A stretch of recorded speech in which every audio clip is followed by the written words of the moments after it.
How to reset your Apple Watch password. Hello everyone, welcome back to my channel. I am Bimal from Help Deck. In today's video I will simply show you how you can reset your Apple Watch password, so just make sure to watch the video till the end. In order to reset our Apple Watch password, there are two ways. One is you can reset it by resetting your Apple Watch itself, and other ways you can reset it by resetting from your iPhone itself.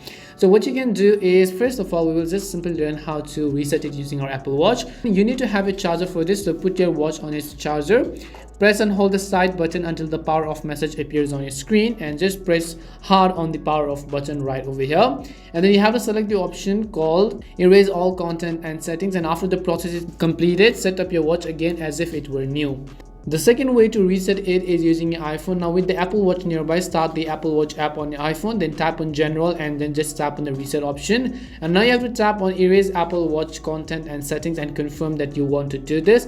After the process is complete, set up your watch again and it will start everything from the beginning. That's all it takes to reset your Apple Watch password. We hope the video was really helpful, and if it did help you, make sure to leave a like and subscribe to my channel. If you have any more questions, feel free to leave them down. Thank you very much for watching, and see you soon in our next video.